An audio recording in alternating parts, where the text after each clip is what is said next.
والسلام على أشرف المرسلين نبينا محمد وعلى آله وصحابته أجمعين يوم وما سو كلم لسورارم وأن اللوكتي السلام عليكم ورحمة الله وبركاته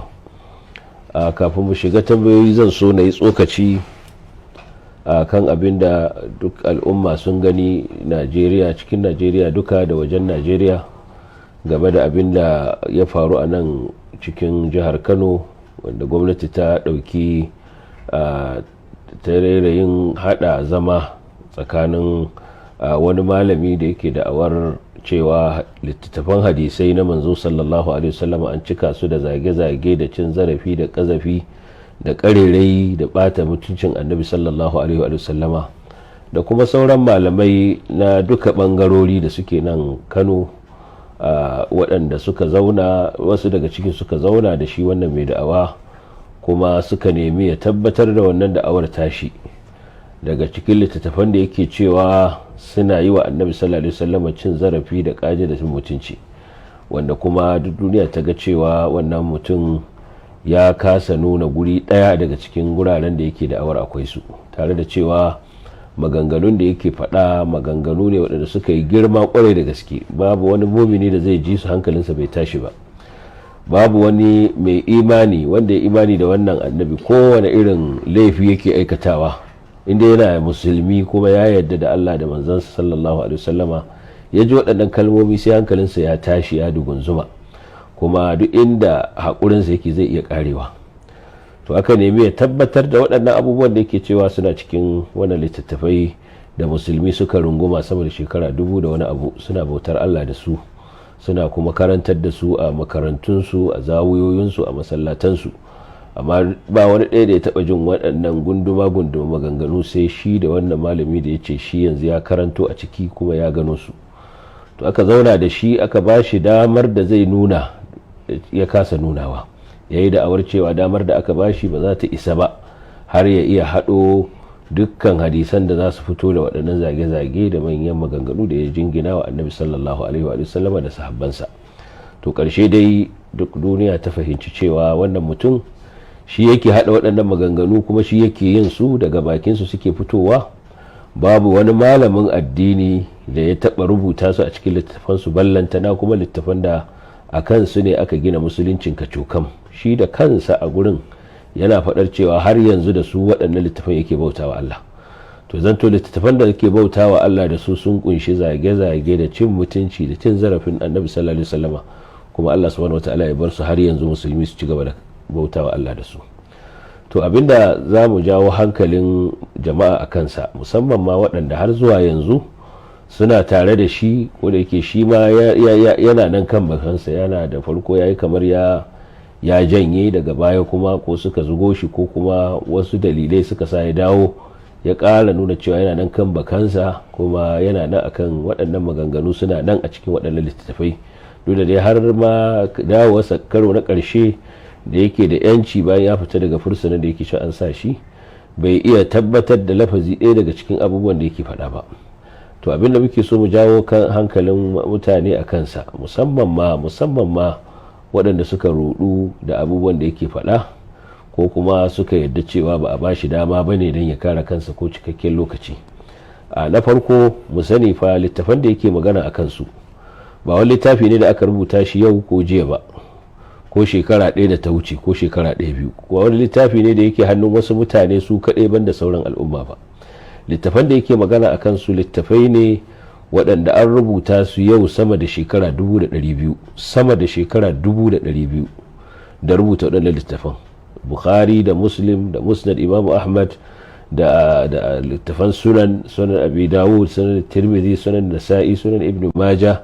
da sauran littattafai da yake magana a kansu, littattafai ne wanda a yau sun fi shekara 200 a hannun al'umma, kuma ba al'ummar musulmin Najeriya kadai ba kuma musulmin kasar Saudi Arabia ko Masar, a duk duniya, larabawanta da ajamawanta, duk duniya, gabashinta da yammacinta, littattafai ne da suka samu kulawar duka bangarorin malaman musulunci, bangarorin malaman musulmi da suke da wato kwarewa da zazzurfan ilimi akan sha'anin aƙida, da waɗanda suke da zazzurfan ilimi akan sha'anin tarihi da sirar annabi sallallahu alaihi wasallama, da masana fiqhu, da masana hadisi, da masana tafsir, dukkan wani kai hadda masana arabiya, nahwu da balaga da sarfu da sauransu. Duk wani bangare na ilimi da ka sani to waɗannan littattafai suna gabansu, kuma suna karanta su, kuma suna amfanuwa da su a cikin sha'anin da ya shafi wato wannan ilimi da suke koyarwa. saboda haka ba littattafai bane boyayyu wanda yanzu aka fito da su kuma har aka gano illar da take ciki. a littattafai ne dukkan hukunce-hukuncen da muke ji ana faɗa abinda a ilimin fiqhu, wanda a ciki ake koyar da sallah da azumi da zakka da hajji da abin da ya shafi mu'amala ta aure, da abin da ya shafi cinikayya, duk wani abin da kake ji ana fatawa da shi yau ka yadda zaka bauta wa Allah da shi, to an dogara ne da waɗannan littattafan bayan alkur'ani. su ne littattafan da malamai zaka ji suna hujja da su. Bukhari ya rawaito, Muslim ya rawaito, Abu Dawud, Tirmidhi da sauransu. su din da aka gina waɗannan hukunce-hukunce a kansu. To abin da ya kamata mutum mai hankali ya yi tunani, a duk waɗannan maganganu miyagu da yake faɗa waɗanda ba za su maimaitu ba, in ka ga an maimaita su sai cikin larura, amma maganganu ne wanda ba za ka iya maimaita su ba a bakinka ko ka yi ta hikaito su. To a ce waɗannan gunduman maganganu masu tada tsikar jiki, masu zubar da hawaye, a ce suna cikin waɗannan littattafan, amma tsawon shekara 200 da wani abu musulmi suka raja'a akan wannan littattafan, da malamansu da waliyansu da salihansu da nagartattunsu da mujaddadansu duk sun raja akan wannan littattafan, da zagin da yake cikinsu na annabi sallallahu alaihi wasallam da cin mutunci, duk Allah bai nuna musu ba su gani ba, sai ma dai suka ga hasken da yake ciki, suka ga ilimin da yake ciki, suka ga sirar annabi sallallahu alaihi wasallam da girmansa a ciki, suka karantar da al'umma tun daga wancan lokaci sama da shekara 200 da wani abu, suna karantar da al'umma wani littafai. sai a 'yan kwanakin nan wasu su fito su ce su sun gano zage-zage da cin mutunci da ashar da waye a cikin littattafan nan, kuma shi ke na musulmi su saki addinin su da suka sani tun sama da shekara 200 don wani abu da ya bullo a yanzu. Babu shakka duk mai hankali in ya auna abin da wannan zai ga cewa wannan akwai wato iban karan mahaukaciya, akwai rashin hankali, akwai rashin tunani a ciki. ba na jin akwai wani wanda zai yi ilimi sama da waɗancan magabata namu. Muna ganin yadda duk duniya ta rungumi mazhabar Imam Malik, mazhabar Abu Hanifa, mazhabar Shafi'i, mazhabar Imam Ahmad. Duka sauran mazhabobi ba su ɓace in ba na waɗannan ba. To yau a ce waɗannan duka sun ɗauki waɗannan littattafai da waɗannan hadisai tare da cewa suna tattare da waɗannan miyagun maganganu, kuma suka ci gaba da girmama su. Babu shakka wannan tuhumar waɗannan malaman ne da waɗannan waliyan da waɗannan salihan, tuhumar su ne da ridda da ainihin rashin sanin abin da suke yi, ko kuma tuhumar su da jahilci, ba su san ba me suke karantawa ba. Wanda wannan duk wani mai hankali ba zai zo ya zubar da abin nan da ya sani ba, shekara sama da 1000 da wani abu ana bautar Allah da shi, ya dauki maganar wani wanda har yanzu larabcin ma bai gama tsaya a bakinsa ba ma a ga maganar wai ilimin shi kansa larabcin bai tsaya a bakinsa ba. Saboda haka ko da wannan ne aka bar mutum yayi tunani, ya kamata ya fahimci cewa wannan batu babu ita yadda za a iya tabbatar da shi a cikin waɗannan littattafai, ba ta yadda za a tabbatar da shi a cikin littattafai. Ko da za a ba mutum shekarun annabi Nuhu alaihi salam a duniya a ce ya tabbatar da waɗannan abu, to ba fa zai iya tabbatarwa ba magana ce ta an bashi minti 10 ko an bashi ƙasa da haka a ce ya tabbatar. Ko za a zauna da shi har tashin alkiyama zai iya tabbatar da waɗannan maganganu ba, saboda da a ce waɗannan maganganu akwai su, to Allah ba zai bar waɗannan littattafai ba, al'ummar musulmi gabashin duniya da yammacin yanzu su ɓace. Allah yana gani ya bar al'ummar musulmi al'ummar annabi sallallahu alaihi wasallam a cikin bata, a cikin duhu, suna bautar Allah da abin da bai cancanta ba. Kuma shi kansa maganarsa da yake maganar cewa shi ma har da yanzu da su yake bautar Allah, abin takaici ne. Babu yadda za a yi mutumin da kake zargin ya rubuta zagin annabi da cin mutuncinsa da cin zarafinsa da ƙarirai ga annabi sallallahu alaihi wasallam, kuma ka ce kana bautawa Allah da littafinsa. Ya kamata mutum ya ji kungiyar faɗar wannan. In dai har mutumin nan da kake tuhuma cewa baya daraja manzon Allah sallallahu alaihi wasallam, yana cin zarafinsa, yana sifanta su da waɗannan munanan kalamin da kake jiwa gingina annabi, to ya kamata irin waɗannan littattafai ba magana ce ta ka bauta Allah da shi ba, magana ce ta ka barranta daga waɗannan littattafai, kuma ka barranta da dukkan ma wanda zai jingina da waɗannan littattafai, ba kai ka ce kana bauta Allah da su ba. Allah ba zai sanya addinin ba a cikin abin da yake bata ne. Ubangiji subhanahu wata'ala ba zai batar da wannan al'umma ba haka nan bayan ya shiryar da su, sai ya yi musu bayanin abin da yake na gaskiya. Inna Allah la yudillu qauman hatta yubayyana lahum inna Allah la yudillu qauman ba'da an hadahu hatta yubayyana lahum ma yattaqun.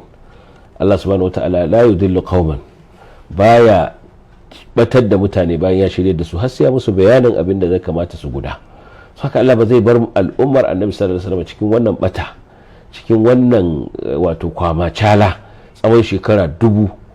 a rungumi wannan abu ita bautar Allah da shi, sai yau ne wani ya gano cewa ai a ciki akwai waɗannan zage-zage ba. Da a ce akwai su, to da Allah subhanahu wataala ba zai kyale su ba. Akwai waɗanda suka yi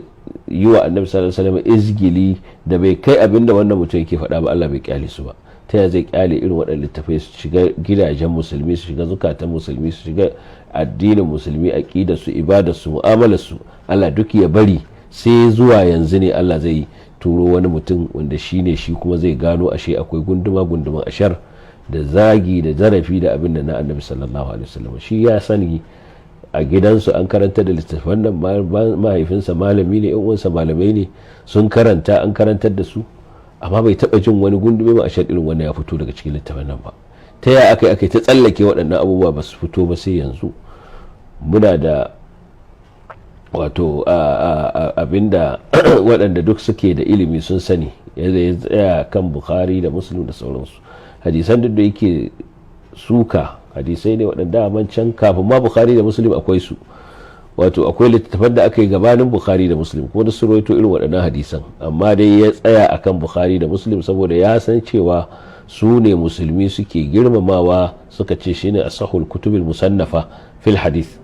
su suka fi kowane littafai inganci da aka sannafa aka rubuta a cikin hadisi. To ganin wannan matsayi da waɗannan littafai suke da shi, yake ganin idan ya rusa su to sauran ba za su yi wahalar rushewa ba. Amma in ba haka ba, hadisan da yake zagi yake suka akwai su a cikin muwatta na Imam Malik, wanda Imam Malik an san matsayinsa, Imamu Daril Hijra, ba za a nuna masa san annabi ba a nuna masa kaunar annabi ba, za a nuna masa kuma sanin waye ne annabi ba.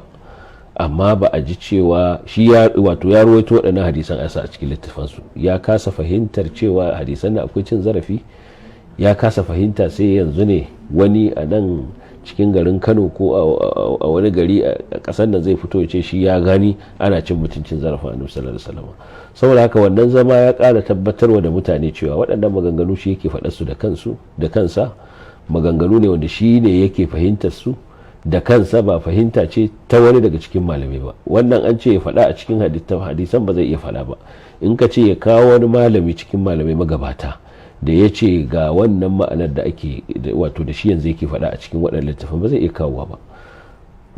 kawowa ba. In duniya za a tsayar masa a kansa ba zai iya kawowa ba. In yanka shi za a sai dai yanka shi, ba zai iya kawowa ba. Saboda haka ashe ya kamata mutum ya yi tunani da kwakwalwarsa, ya ce wai hadisai ne ya haɗa guda 10 ko 20 sannan ya gano wannan abu. Hadisan nan kafin ka haɗa su ka tattara su guri ɗaya, malamai sun tattara su guri ɗaya, ba wai kai ne yanzu kake tattara su guri ɗaya ba, bare har ka fita da wata natija wadda take mummuna irin wannan. Fathul Bari da yake ta yin faɗa, Ibn Hajar ya shekara 25 akan wannan littafin yana rubutunsa, kuma yadda yake rubuta shi ma, idan ya rubuta akwai zakakuran almajiransa,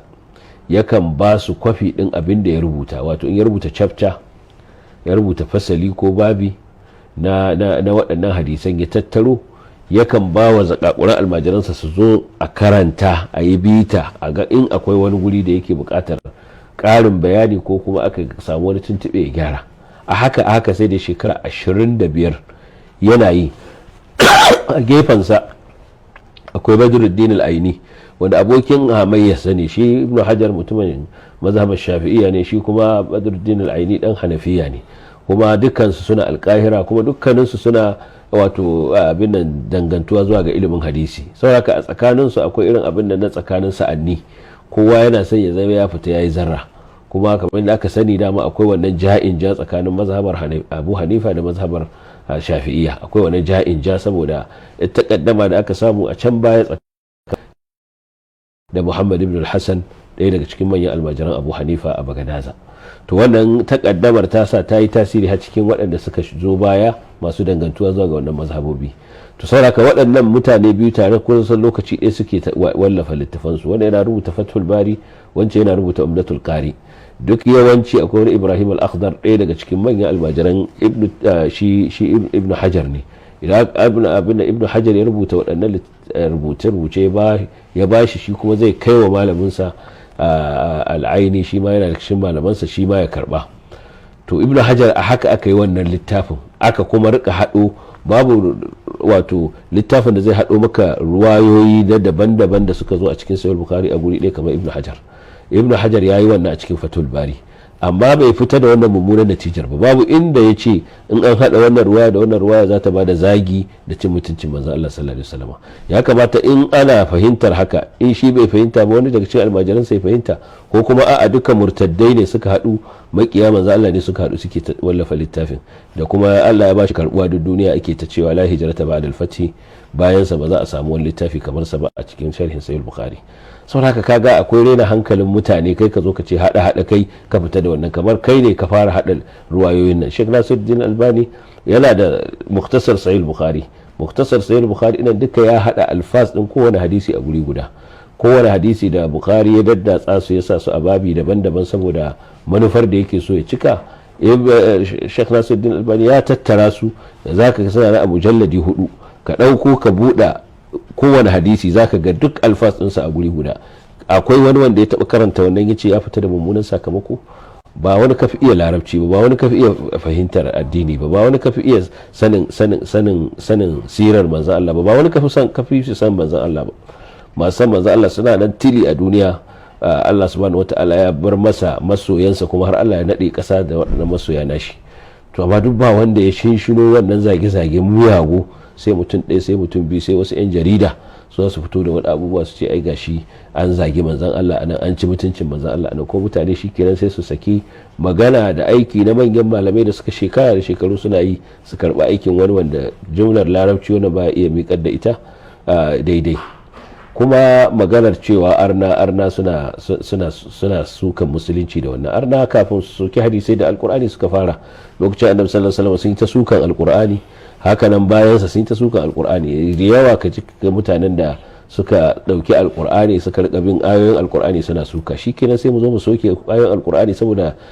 arna sun soke su ko sun rike su sun yi musu wata mummunan fassara. Abinda zamu yi shine mu nuna musu cewa wannan fassara da suka yi saboda kiyayyar da suke wa Allah da manzansa ne yasa suke wannan fassara, saboda kafircewa alkur'ani yasa suke wannan fassara. Hakanan hadisan manzon Allah in sun yi alkur'ani min babu aula su yi hadisan manzon Allah. Alkur'ani shine la yatihi al-batil min bayni yadayhi wala min khalfi, amma sun yi masa haka. To ina kuma ga hadisan manzon Allah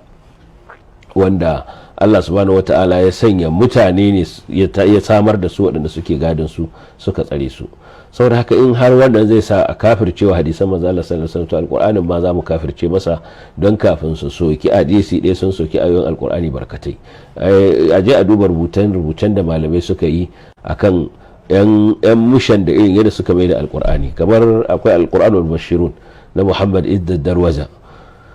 risala ce babba, ta kai wajen shafi 440 da wani abu. Akwai wani al-Khuri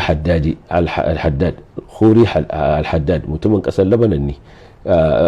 abin kirista ne, wanda ya dauki alkur'ani ya tabi yana dauko ayoyi yana cewa anan an abin da ba daidai bane, anan an faɗi kuskure ba daidai ba, anan kaza ba daidai ba. Shikenan sai mu karyata alkur'ani saboda Khuri Haddad ya soki ayoyin alkur'ani. saboda haka kaga ashe daukan ayoyin alkur'ani, daukan hadisan annabi sallallahu alaihi wasallam ka karyata su ko ka ce abin nan suna suka annabi sallallahu alaihi wasallam saboda fassarar da muyagu suka yi musu, ka kore su, ka zargi bayan Allah tun daga kan sahabbai har zuwa kan manyan malamai, ka zarge su da cin amana da ha'inci. To kaga in wanda duk zai haka, to babu shakka a musuluncin gaba ɗaya zai yarda ya bashi, domin alkur'ani ma suna yi masa wannan fiye da ma yadda suke abin nan hadisan annabi sallallahu alaihi wasallam. Lokacin da Allah subhanahu wataala ya saukar da subhanallazi asra bi abdihi laylan min al-masjid al-haram ila al-masjid al-aqsa alladhi barakna hawlahu, lokacin da wannan aya ta sauka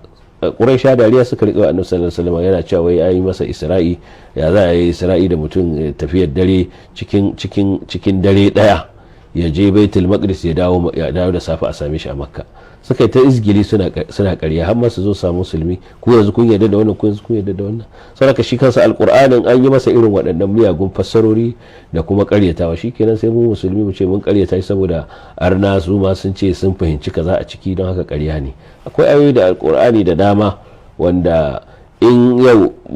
inda mutumin da yake fassara hadisan annabi sallallahu alaihi wasallam irin waccan muguwar fassara, ayoyin alqur'ani ma akwai ayoyin da zai iya musu irin wannan fassara, kamar fadar Allah wa ittaqul ladhi an'ama Allahu alayhi wa an'amta alayhi amsik alayka zawjaka wattaqillah wa tukhfi fi nafsika ma Allahu mubdih wa takhsha an-nas wallahu ahaqqu an takhsha. Allah subhanahu wataala yana magana qadiyar Zainab bint Jahsh da aurenta da Zaid, wanda shi kadai da sabon da Allah ya faɗi sunansa karara a cikin alkur'ani saboda girman sha'anin abin da ya faru tsakaninsa da matarsa da kuma irin hukuncin da Allah subhanahu wataala ya gina akan wannan. To a cikin ayar Allah yake cewa ka tuna lokacin da kake cewa wanda Allah ya masa ni'ima kai ma kai masa ni'ima. Allah ya masa ni'ima ta musulunci, kai kuma kai masa ni'ima ta yan tashi ya zama da. Kake cewa da shi amsik alayka zawjaka, ka rike matarka, ka kiyaye dokokin Allah, ka ji tsoron sa, ka rike matarka. Allah ce wa tukhfi fi nafsika, amma kana boye wani abu a ranka. Wa takhsha an-nas wallahu mubdihi, abinda kake boye kuma Allah zai bayyana shi. Wa takhsha an-nas, kana jin tsoron mutane. Wallahu ahaqqu an takhsha, Allah ya kamata ka ji tsoron sa. Yau da Abu Hurairah ne ko Anas dan Malik ya ruwaito wannan yace gashi da an juya shi an ce yana tuhumar da Annabi sallallahu alaihi wasallam cewa yana boye soyayyar Zainab a zuciyarsa, an tuhuma Annabi sallallahu alaihi wasallam cewa mutane yake jin tsoro ba Allah ba. Gashi alqur'ani nassi ne, to da a ce ya zo irin wani a cikin Abu Hurairah irin sadin shi wannan mutum yake cewa gashi anan an tuhumi manzon Allah da cewa ya boye soyayyar wata matar aure a zuciyarsa. To kuma arna waɗanda suke makiya musulunci sun yi amfani da wannan, sun tuhumi manzo Allah sallallahu alaihi wasallam yana son matar aure, sai mu soke ayar saboda wannan mummunar fassara da suka yi. To banda ita irin wannan suna da a cikin alkur'ani wanda an kalle su da mummunar fassara irin yadda ya kalli waɗannan hadisai da mummunar fassara. Shikenan sai mu biyo mu yi ta bin ayoyin alkur'ani muna soke su, mu ce wannan ayar alkur'anin ba gaskiya bace domin gashi arna abin da suke fahimta daga gare ta. Mu abin da yake akan mu shine mu yi bayanin addini yadda yake. Hadisan da basu gane ba mu bayyana wa musu yadda yake suke, in sun karba walillahi alhamdu, sun karba ba shiriya ba a hannun mu take ba. Laisa alayka hudahum walakin Allah yahdi man yasha. Cha suliyar ka ba a hannunka suke ba, Allah ne yake shirye da wanda ya ga dama. Amma mu dauki littafan musulunci wanda kacokam ibadunmu da muke kacokam akan su aka gina, mu yi musu irin wannan markade ko mu ce mun bar wani abu na addini, dukkan mu sai dai mu yi ridda. Dan kuwa ba za mu samu sallar mu ba, za mu samu azumin mu, zakkan mu, hajjin mu, ba abinda za mu samu, tunda duk su suka ruwaito. Kuma gashi irin markaɗen da muka yi musu, irin tuhumar da muka yi musu mummunar tuhuma ce. Duk wanda ka ce yana yin wannan zagi ga Annabi sallallahu alaihi wasallama to ya kafirta. Wanda yake kafiri kuma a gurin sa ka gina addinin ka, saboda ka babu sauran abin da zai mana saura a addinin mu sai dai mu yi riddar da yake magana ana yi. To kuma abin da zai jawo riddar, waɗannan maganganun su suke jawo riddar. In akwai wanda zai yi ridda ya bar addininsa, to maganganun da shi wannan mutum yake su za su jawo a yi riddar, ba maganganun malamai na kwarai ba waɗanda suke sama da shekara 1200 musulmi suna bautawa Allah. Wanda zai shigo musulunci ba ko shi ba in ya